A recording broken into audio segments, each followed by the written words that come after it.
Muy buenos días. Hay algo que en el Evangelio, cuando lo leemos en la misa, una frase introductoria que se repite mucho y me llama mucho la atención porque nos ayuda a centrarnos y a situarnos en la importancia que tiene el Evangelio y nos da muchos elementos para situarnos en el contexto. Si has puesto atención, casi siempre iniciamos diciendo en aquel tiempo, en aquel tiempo. Pero estoy casi seguro que tan correcto sería decir en aquel tiempo como ahora y después leer el Evangelio. Por supuesto, yo no estoy proponiendo ningún cambio en la liturgia, pero sí es importante que nos demos cuenta que tanto en aquel tiempo como el día de hoy, el ser humano sigue siendo el mismo. No importa quién seas tú, estoy seguro que un momento en tu vida vas a necesitar un milagro como los que narra el Evangelio. Sin importar cualquiera que sea tu situación o tu condición, va a llegar un momento donde tú vas a tener una pregunta que hacerle a Dios, como los del Evangelio. Sin importar cuál sea el momento de tu vida, Jesús también se está acercando a tu corazón como se acercaba al corazón de aquellas personas. Así que tanto como en aquel tiempo, así como hoy, necesitamos escuchar la palabra de Dios, porque no difiere de mucho. Pareciese que las mismas preguntas que hay en el corazón del ser humano, siempre han existido. Presta mucha atención a lo que el Evangelio dice el día de hoy, porque seguramente es también una pregunta que tenemos en el corazón. Y que, aunque ya hemos leído y escuchado ese Evangelio miles de veces, quizás no hemos puesto la suficiente atención para que la pregunta quede con una respuesta y podamos vivirla plenamente. Escucha con atención lo que dice el Evangelio. En aquel tiempo, uno de los escribas se acercó a Jesús y le preguntó: ¿cuál es el primero de todos los mandamientos? Jesús le respondió: el primero es: escucha, Israel, el Señor nuestro Dios es el único Señor. Amarás al Señor tu Dios con todo tu corazón, con toda tu alma, con toda tu mente y con todas tus fuerzas. El segundo es semejante a este: amarás a tu prójimo como a ti mismo. No hay ningún mandamiento mayor que estos. El escriba replicó: muy bien, maestro, tienes razón cuando dices que el Señor es el único y que no hay otro fuera de él. Y amarlo con todo el corazón, con toda el alma, con todas las fuerzas, y amar al prójimo como a uno mismo, vale más que todos los holocaustos y sacrificios. Jesús, viendo que había hablado muy sensatamente, le dijo: no estás lejos del reino de Dios. Y ya nadie se atrevía a hacerle más preguntas. En otro momento nos hemos detenido a explicar con más detalle la forma en cómo Jesús responde, que más que decir solamente un mandamiento, parece como si Jesús estuviera dando 3 o más si fuéramos muy estrictos. El primero es: escucha, escucha. Ese es el primer mandamiento: escucha. Porque si no escuchas no vas a entender nada. Si no escuchas vas a suponer, y la suposición es el primer paso al error. Escucha. ¿Qué es lo que tengo que escuchar? Que solamente existe un Dios, que es el Señor, el dueño, el creador de todo. Y a Él hay que amar. El segundo mandamiento es semejante a amar a Dios. Amar a tu prójimo como a ti mismo. Y eso implica con todo tu corazón, con toda tu mente, con todo tu ser. Pero primero amar a Dios y luego amar al prójimo. Ahora, la forma en cómo le responde este escriba es: tienes razón, Señor, cuando dices que incluso es más importante que los sacrificios del templo. Jesús no había dicho eso, y sin embargo tenía razón. Pero una cosa es tener razón y otra cosa es hacerlo. Una cosa es saber que tengo que amar a Dios y otra cosa es amar a Dios. Por eso pienso que, así como en aquel tiempo, El día de hoy seguimos preguntándonos lo mismo. ¿Qué es lo que tengo que hacer? ¿Cuál es el mandamiento más importante?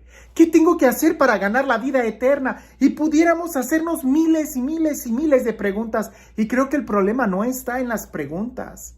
Creo que tampoco está en las respuestas, sino en que siempre ponemos pretextos para dar el paso, para amar. Jesús es bien claro cuando dice amar a Dios. Ese es el primer mandamiento, que no nos quepa la menor duda. Tenemos que amar a Dios. Aunque nos duela, aunque nos cueste, aunque nos confronte, aunque no nos guste, tenemos que reconocer que la iglesia no es una ONG, una organización no gubernamental. No, no lo es. Tenemos que reconocer que la iglesia tampoco es una non-profit, ¿verdad? Que hace labores sociales. No, no lo es. También tenemos que reconocer que la iglesia no es un museo y tampoco es un espacio de cultura. No, no lo es. Lo principal, la principal misión y característica de la iglesia es amar a Dios. Eso es. Sin eso, todo lo demás que hagamos no va a tener sentido. Incluso va a ser contraproducente. Porque la esencia de la iglesia y del cristiano está y radica en amar a Dios, reconocerlo a Él como el único y amarlo, respetarlo, honrarlo con todas nuestras fuerzas. Si nosotros no amamos a Dios por encima de todo, entonces nos vamos a ir quebrando por dentro. Porque incluso tú, no solamente hablemos de la iglesia como institución, sino tú como persona tienes un espíritu. Y ese espíritu de una u otra manera se alimenta o se recrea o agarra fuerza cuando amas a Dios. Cuando no tienes a Dios en primer lugar en tu vida, todo va a tener un desequilibrio. Vas a estar ansioso, vas a estar con angustia. Pero cuando te rindes ante Dios, entonces todo va encontrando sentido. El segundo mandamiento es amar al prójimo.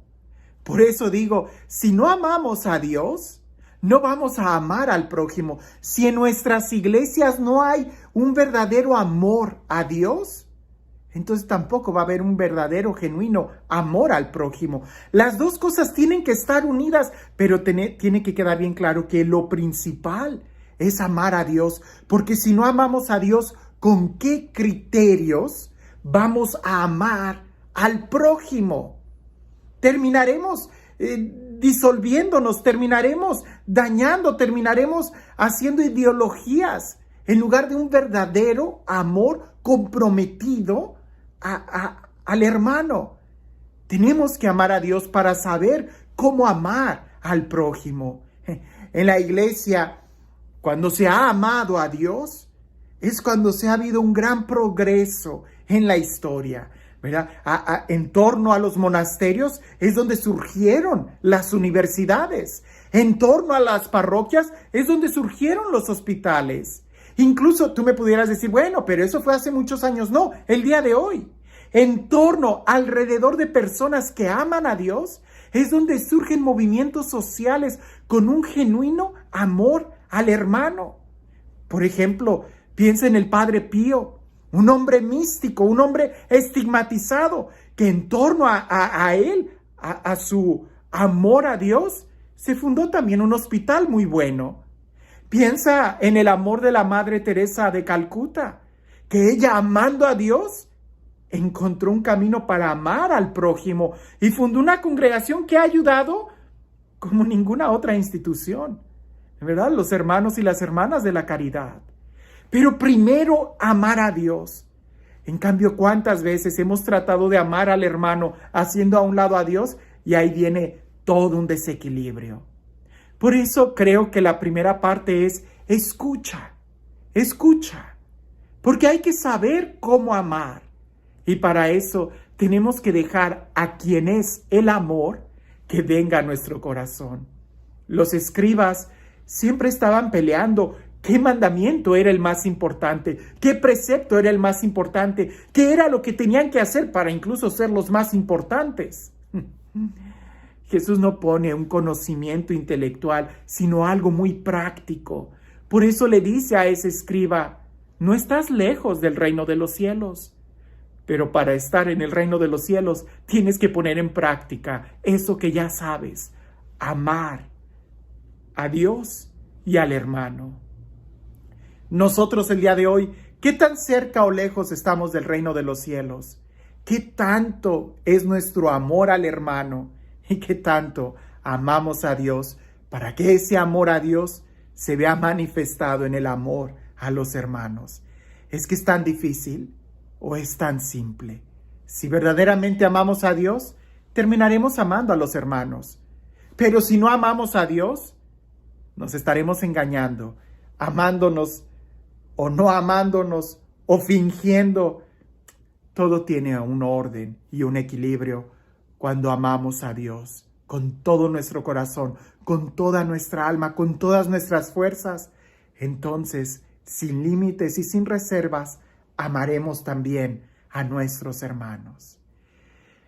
Y este Dios, el Dios del amor, el Dios de la vida, el Dios de la paz, el Dios del amor, el Dios que se acerca a nuestra vida, que sea Él quien el día de hoy y siempre te bendiga, en el nombre del Padre, del Hijo y del Espíritu Santo.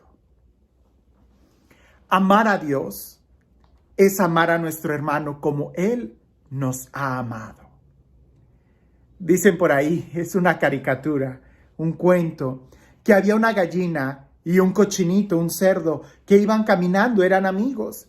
Y en eso ven en la iglesia un letrero que dice, desayunos gratis, huevo y jamón. Entonces la gallina le dice al cerdito, vamos a almorzar. Y el cerdito se queda pensando y se queda pensando. Y la gallina le dice, bueno, ¿que no quieres almorzar? Vamos, allá hay desayuno gratis. Y el cerdito le contesta a la gallina, pues es que para ti es fácil, porque tú nada más cooperas dando el huevo para el desayuno. Pero en mi caso, yo doy toda mi vida. Si yo entro, yo me entrego totalmente. Cuando tú entras a la iglesia a amar a Dios, ¿entras con la actitud de alguien que solamente va a cooperar en la causa? ¿O entras con la actitud de alguien que entrega toda su vida? Escucha, el primer mandamiento es amar a Dios con todo tu ser, no con las obras, no cooperando, sino entregándonos. ¿Por qué?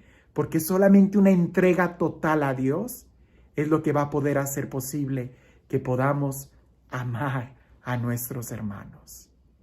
Que tengas un excelente día.